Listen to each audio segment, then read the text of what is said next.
Welcome to another deep dive. Today we're digging into Johnson & Johnson's second quarter 2025 results. And we're not just, looking at the spreadsheets. We want to unpack the real story, the innovations, the strategies behind their performance. Our mission really is to cut through the noise and give you the key insights and what these numbers actually mean. Exactly. And I think what's fascinating about J&J and what we'll explore is how their structure, straddling both innovative medicine and medtech, lets them push healthcare forward, even when facing big challenges. We'll look at what that means for treatments down the line. Okay, so J&J themselves are calling Q2 2025 very strong. They're unique, right? The only major player in both medtech and innovative medicine. What's actually behind that very strong label? Well, the top-line numbers support it. They hit $23.7 billion in worldwide sales. That's operational growth of 4.6% across the whole company.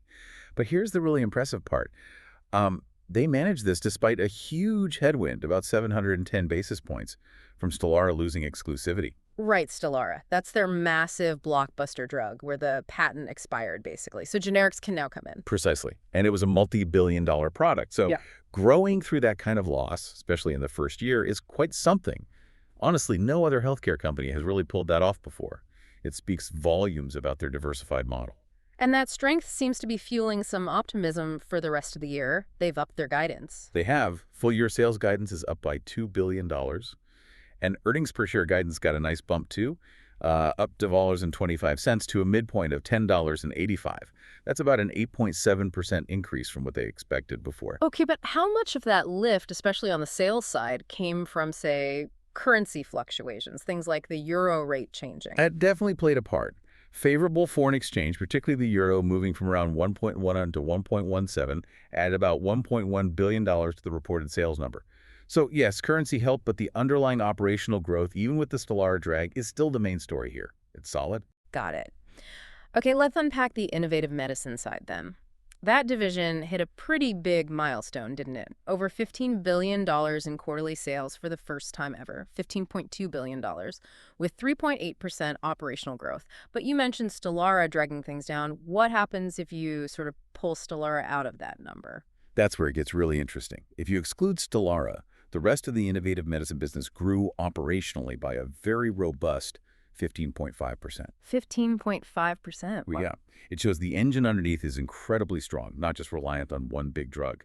And that underlying power is why they can make these bold claims, like aim to be the #1 oncology company by 2030. With, what was it, over $50 billion in sales target? Exactly. And you can see the momentum building.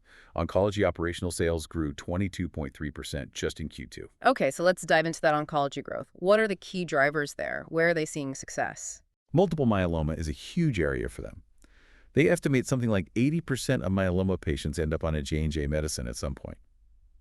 Look at CARVYKTI, their CAR-T cell therapy. Sales were up over 100%, hitting $439 million. That's driven by expanded manufacturing capacity and gaining market share. And there's new data on CARVYKTI too, right? Showing longer-term effects. Yes, really promising 5-year data suggesting potential for long-term remission from just a single treatment. That's potentially life-changing for patients.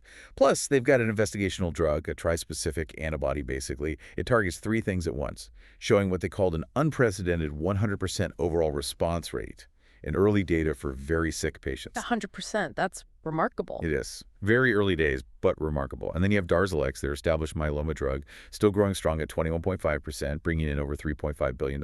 So myeloma is clearly a powerhouse. What else in oncology is moving the needle? Lung cancer is another focus. The combination of Rybrevant plus LEZE saw over 100% growth, $179 million in sales.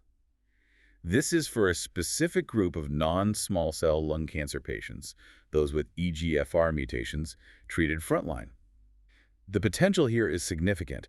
They think it could add at least a year to overall survival compared to current treatments. The aim is to make it the new standard of care. And they're working on making it easier for patients to take. A different formulation. Right, the subcutaneous version of Rybrevant, basically an injection under the skin instead of an IV infusion. They've apparently answered the FDA's questions about manufacturing, so they expect approval in the second half of this year, 2025. Okay. What about bladder cancer? You mentioned TAR-200. Yes, TAR-200. This is really innovative. It's described as a first-of-its-kind drug-releasing system placed directly in the bladder. It just received FDA priority review for high-risk, non-muscle invasive bladder cancer, and they're expecting a launch later this year. And the potential for this one seems high. Very high, according to J&J. They're projecting at least $5 billion in annual peak year sales. Now, that's way above what most analysts are currently forecasting, Yeah. so there's a big disconnect there. Interesting. Suggests J&J sees something the market hasn't quite priced in yet?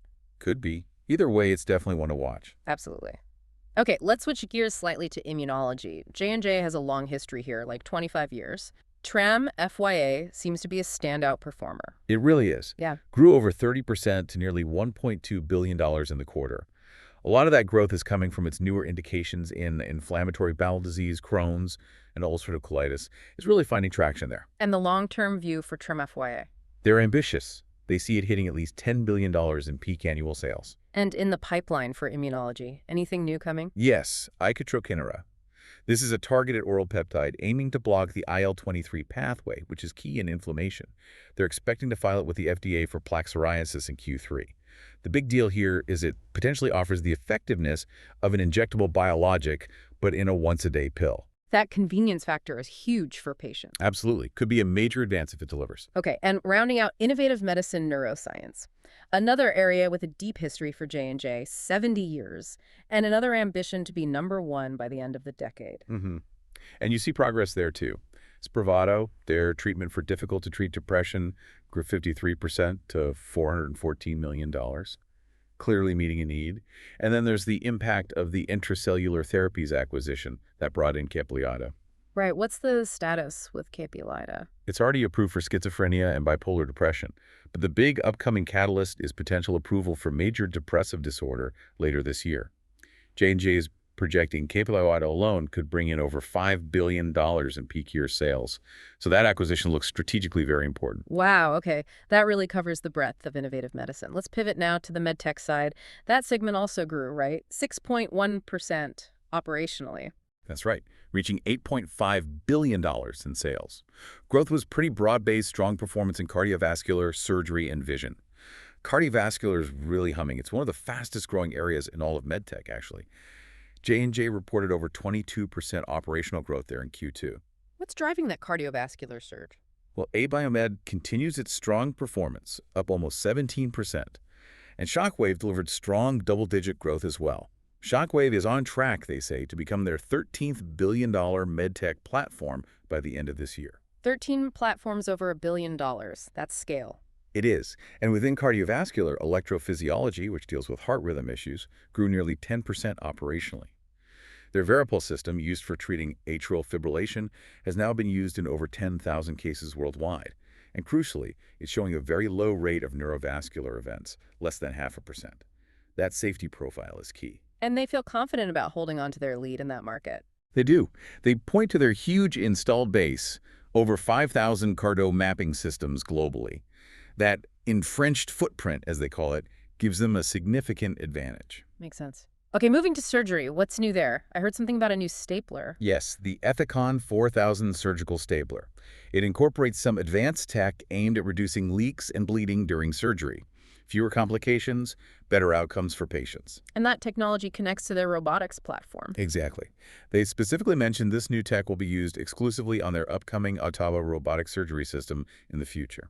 Speaking of OTTAV, any updates on its progress? Yes, they confirmed it completed its first clinical procedures, gastric bypass surgeries, which took place in Houston. And they're still on schedule to submit it for FDA de novo approval next year. That de novo pathway is for truly novel devices, remember? Right, a higher bar. Okay, let's quickly touch on vision to round out MedTech. How did that segment perform? Vision grew 4.6% overall, but surgical vision was stronger, up 8.9%. Key drivers were the AccuView Oasis Max 1-Day contact lenses and their Technis intraocular lenses used in cataract surgery. And a new product launch in Q2. A significant one. The AccuView Oasis Max 1-Day multifocal for astigmatism.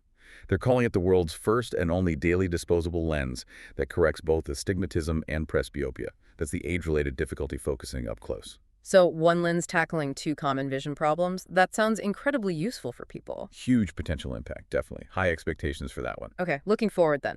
J&J announced a massive investment in the U.S., $55 billion over 4 years. What's the strategy behind that? Well, they noted that recent tax policy changes provide more certainty for investing in domestic R&D and manufacturing. So the goal is pretty ambitious. eventually manufacture all the medicines consumed in the U.S., right here in the U.S. That's a big shift. Builds supply chain resilience too, I imagine. For sure. And on a related note, they also updated their outlook on tariffs for 2025. The expected impact is now lower, about $200 million, and it only affects MedTech. And importantly, they said those savings are being plowed right back into R&D and their pipeline. Smart move. So, reinvesting in the future. What does that pipeline look like for the rest of 2025? What should we be Yeah. watching for? It looks very busy, which fuels their confidence in continued growth. Oh. In innovative medicine, they're anticipating several key approvals. TAR-200 for bladder cancer, that's subcutaneous Rybrevant for lung cancer, a subcutaneous version of Tremfya for ulcerative colitis, and Caplyta for major depressive disorder. Quite a list. Any major filings expected too? Yes, they plan to file Icotrokinra for psoriasis and Tremfya for psoriatic arthritis. And on the medtech side, what's coming? We expect submissions or launches for things like a new catheter for cardiac arrhythmia in the U.S., the Impella ECP heart pump, and several new orthopedics products like specialized hinge and plating systems. So lots of activity across the board. It seems clear J&J feels their diverse portfolio sets them up well, even with market uncertainties. That's definitely the message. They believe the breadth and depth they have will drive strong performance through the rest of the decade and beyond. Okay, so to wrap up this deep dive, J&J's Q2 results really show a company navigating some tricky waters, like the Stelara patent expiry, but doing it skillfully. They're leveraging their diverse structure while pushing ahead with some genuinely groundbreaking innovations across medicine and technology. It's a story of strategic focus and relentless R&D. It really is. And maybe a final thought for you listening. You hear about these huge corporate goals becoming #1 in oncology, launching complex robotic systems like Ottava, chasing these game-changing drug approvals. How do you think these massive strategic pushes, this pursuit of the next big thing in healthcare by companies like J&J, ultimately filter down and reshape your own personal health journey or access to care for you and your family in the coming years? It's worth pondering. That's a great question to leave things on, something for all of us to think about. Thank you for joining us on this deep dive into Johnson & Johnson. We'll catch you on the next one.